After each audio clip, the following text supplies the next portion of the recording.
William Witney's Escape from Devil's Island. Oh, another song.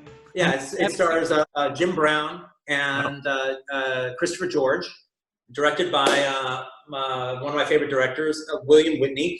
I do have a tendency to like Jim Brown prison movies. I'm a big fan of his movie Riot, and I also really like, I love Escape from Devil's Island. And I've told you, I'm against killing. And I'm against killing too. I'm against killing me. But it was almost directed by Martin Scorsese. Whoa.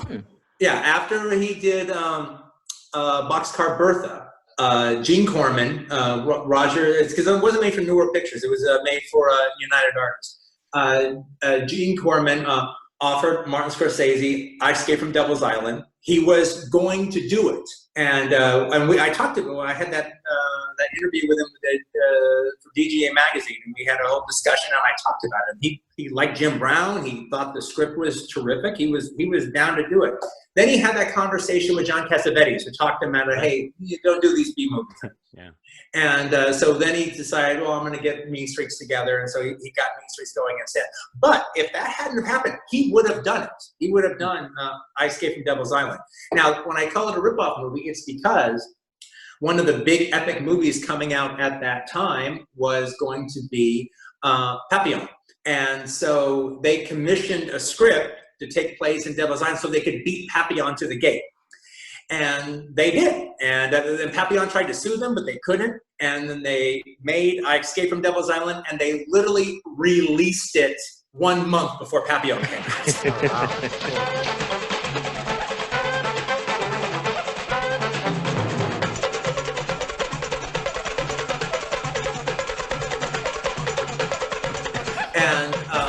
One of the things is, I'm a big Jim Brown fan anyway. But the thing is, and look, I'm a big fan of Papillon.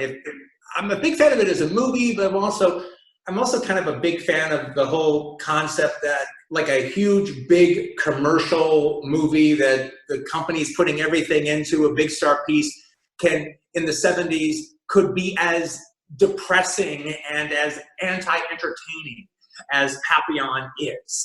That it was probably not since The Revenant has a movie been made that's as kind of artistically depressing and artistically just unentertaining.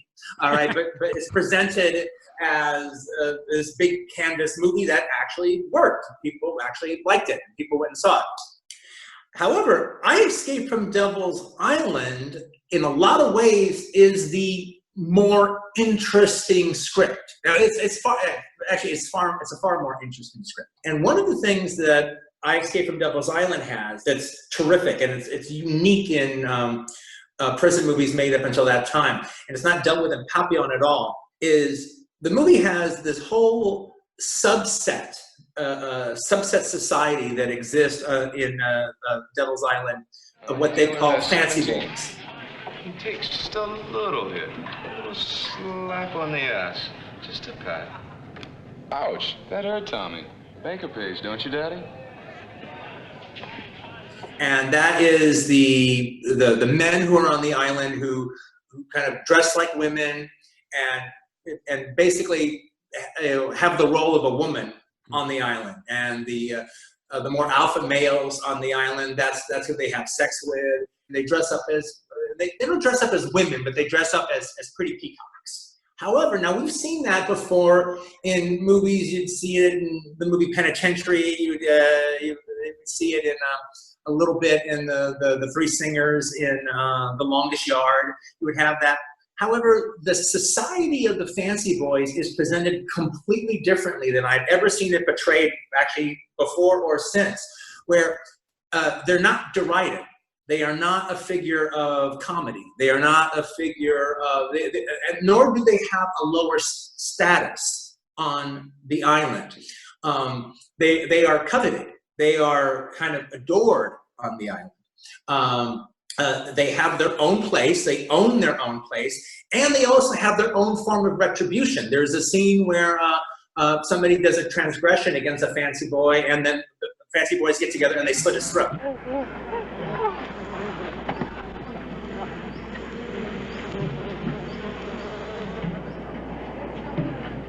And so they own their own they own their own piece of society on the island without, they're not presented in we're talking about the world where characters like that in Freebie and the Bean are presented as freaks and in this comedic kind of way. The fancy boys in this movie are not presented that way, and actually one of the main character played by a guy named Rick Eli is a character named Jojo. He's pretty much the third lead of the movie after Jim Brown and Christopher George. He's one of the guys that they escape with. Him and Jim Brown have a really good relationship. There's even one scene where they pretend like they're having sex. Oh, no, bro. Get out of here. You get the fuck out of here. They're not. But they do it as a ruse. But the JoJo character is one of the most fascinating characters I've ever seen in a prison drama made up until then or since then.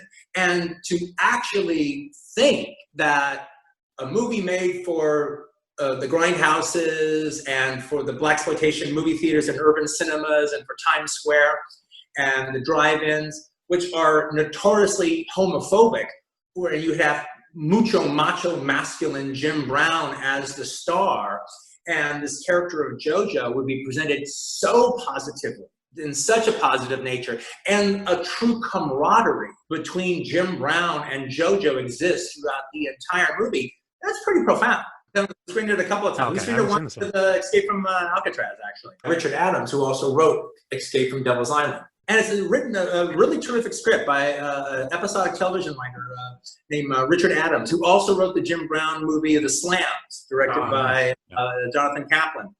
And one of the things about I Escape from Devil's Island was it actually did pretty good when it came out, but it played for 8 years almost on the lower half of double bills, all right, in urban cinemas and grindhouses and triple features and the lower half of drive-in double bills. I mean, for like 5 to 6 to 8 years. I mean, it was just it constant and into the early 80s. It was still playing on the lower half of double bills.